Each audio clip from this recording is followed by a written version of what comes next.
नमस्कार, मैं हूं अभिषेक उपाध्याय। आप देख रहे हैं टॉप सीक्रेट।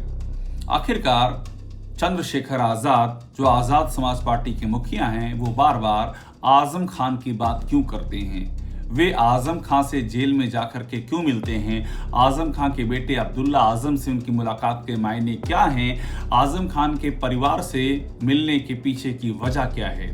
जो सूत्र जानकारी दे रहे हैं उसके मुताबिक चंद्रशेखर आजाद एक बड़ा प्लान तैयार कर चुके हैं और इस प्लान का एक सिरा आजम खान और उनके परिवार से जाकर के जुड़ता है।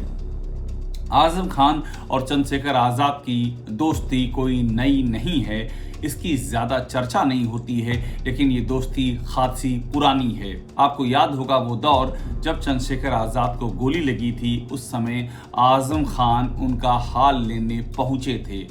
उस समय भी इसकी ज़्यादा चर्चा नहीं हुई थी, क्योंकि किसी ने कभी सोचा नहीं था कि ऐसा भी हो सकता है कि आजम खान समाजवादी पार्टी के बाहर भी अपने विकल्प तलाश सकते हैं। मगर राजनीतिक परिस्थितियां कुछ भी करा सकती हैं और इस समय की जो राजनीतिक परिस्थितियां हैं उसके मद्देनज़र चंद्रशेखर आज़ाद एक ऐसे नेता के तौर पर उभर रहे हैं जो खुल करके आजम खान की बात करते हैं, जो खुल करके आजम खान के मुद्दे उठाते हैं, उनसे जेल में मिलने जाते हैं और बाहर आकर के ये बयां करते हैं कि आजम खान की हालत क्या है। वो बीमार हैं, उनकी आंखों में इन्फेक्शन हुए हैं। मैंने उनकी हालत देखी, मुझे बड़ी तकलीफ हुई, भावुकता भी थी मेरे अंदर। मैं सरकार से ये अपील करूंगा कि राजनीति में वैचारिक विरोध हो सकता है, लेकिन जिस तरह से पिछले कुछ लंबे समय से ये देखा गया है कि अपने राजनीतिक विरोधियों को सरकारी मशीनरी का दुरुपयोग करके सत्ता ने हटाने का काम किया, ये अच्छा नहीं। इससे ये पीढ़ी दर पीढ़ी चलता रहेगा, इसका खामियाजा फिर दूसरे लोगों को भुगतना पड़ेगा। अगर आप कुछ अन्याय करोगे तो कल आने वाले समय में ताकत आने पर दूसरा व्यक्ति भी अन्याय करेगा। जबकि उन्होंने मुझसे कहा कि हम बदले में नहीं, बदलाव में भरोसा रखते हैं। चंद्रशेखर ने तो ये भी बयां किया कि आजम खान से उनकी मुलाकात वहां पर हुई जो कि फांसी वाला घर था, और उन्होंने पूरी कहानी बयां की और ये भी कहा कि बकरी चोरी जैसे मामलों में 10 साल की सजा आजम खान को हो जाती है। जिस तरह से बकरी चोरी कराने में 10 साल की सजा, ऐसे एक होता चोरी करना, एक कराना, ऐसे छोटे छोटे मामलों में बड़ी बड़ी सज़ा। और जिस जज ने उनको निर्दोष करार दिया वो जज शाम के समय तक ट्रांसफ़र होकर दूसरे ज़िले में चले जाते हैं। जिस तरह से लोकतंत्र की हत्या हो रही है, संवैधानिक संस्थाओं को कुचला जा रहा है, ये किसी से छिपा हुआ नहीं है। मैं उनसे मिला हूँ, वो फांसी घर में है, जहाँ पहले फांसी दी जाती थी ना आज़ादी से पहले, उसी फांसी घर में हूँ। मैं उनसे मिला और मेरा ये विश्वास है कि ये परेशानी के बादल जल्द छट जाएंगे। चंद्रशेखर ने इसके साथ ही ये भी बताया कि आजम खान के साथ में उनके पारिवारिक रिश्ते हैं और ये रिश्ते आज के नहीं हैं। उनकी मुसीबत के वक्त में भी आजम खान उनके साथ कंधे से कंधा मिलाकर खड़े रहे हैं और आज की तारीख में वे आजम खान के साथ में खड़े हुए हैं। ये मेरा जो रिलेशन है, रिश्ता है, ये राजनीतिक ना होकर वो जो मजबूत रिश्ता है, वैचारिक, व्यवहारिक, पारिवारिक। क्योंकि मेरे आज भी याद है जब मेरे ऊपर गोली चली तो वो बीमार होते हुए पूरे परिवार सहित आए और कई घंटे मेरे पास रुके, मेरे दुख तकलीफ को अपनी दुख तकलीफ मान के, और मेरा साथ दिया उस समय। चंद्रशेखर इससे पहले हरदोई जेल में बंद आजम खान के बेटे अब्दुल्ला आजम से भी मिले थे। चंद्रशेखर और अब्दुल्ला आजम की इस मुलाकात की बेहद चर्चा हुई थी। यहाँ तक कहा गया था कि चंद्रशेखर और अब्दुल्ला आजम के बीच में नई पीढ़ी का एक गठजोड़ होने जा रहा है, जिसे कि आजम खान का आशीर्वाद हासिल है। इस मुलाकात के बाद खुद समाजवादी पार्टी के सुप्रीमो अखिलेश यादव रामपुर पहुंचे और आजम खान के घर गए।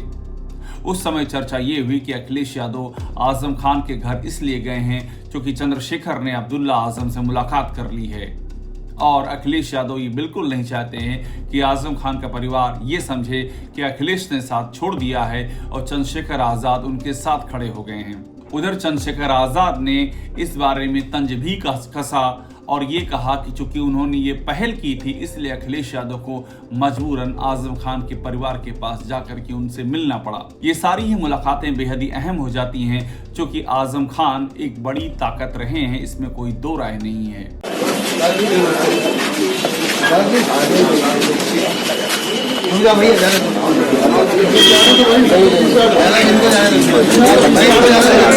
आइए पहले अंदर चलते ये ले लो भैया, आ जाओ।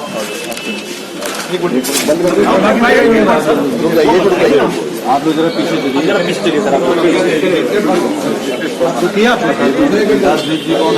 विकास दीजिए पंजाब। चंद्रशेखर आजाद ने यह भी कहा कि अगर आजम खान इशारा कर देते तो उपचुनाव की तकदीर बदल जाती। चंद्रशेखर आजाद जो कह रहे थे उसके पीछे एक बड़ी राजनीतिक सोच थी। चंद्रशेखर आजाद ने कहा कि आजम खान के मायने ऐसे हैं कि ये जो 9 सीटों पर उपचुनाव हुए हैं इसमें उनके इशारा कर देने भर से बड़ा बदलाव हो जाता। क्या माना जाए 2027 को लेके चंद्रशेखर जो भीम आर्मी के चीफ है कहीं न कहीं नई सियासत गढ़ रहे हैं? आप ये सोचिए, अगर मुझे कोई राजनीतिक नफा नुकसान की परवाह होती तो मैं चुनाव से पहले उनके पास आता, क्योंकि अगर वो एक बार थोड़ा सा इशारा कर देते तो बहुत बड़ा परिवर्तन उत्तर प्रदेश की राजनीति में उपचुनाव में हो जाता। दरअसल आजम खान कुछ मामलों से नाराज भी बताए जाते हैं। उनमें से एक बड़ी वजह रामपुर से मोहिबुल्लाह को टिकट दिया जाना है समाजवादी पार्टी की ओर से, जिनकी आजम का खेमा बाकायदा विरोध कर रहा था। यहां तक कि आजम खेमे के कुछ नेता इस विरोध प्रदर्शन में खुल करके भी सामने आ गए थे। आजम खेमे के आसिम रजा ने बाकायदा पर्चा भी भर दिया था, जबकि नसीर खान ने और ओमेंद्र चौहान ने खुल करके बहिष्कार कर दिया था। इस सब विरोध के बावजूद भी रामपुर से मोहिबुल्लाह जीत गए और आजम खान के समर्थकों को ये लगा कि ये हार आजम खान की हार है और इसके पीछे समाजवादी पार्टी जिम्मेदार है। इसी तरह से रामपुर में भी खासी रस्साकसी चली।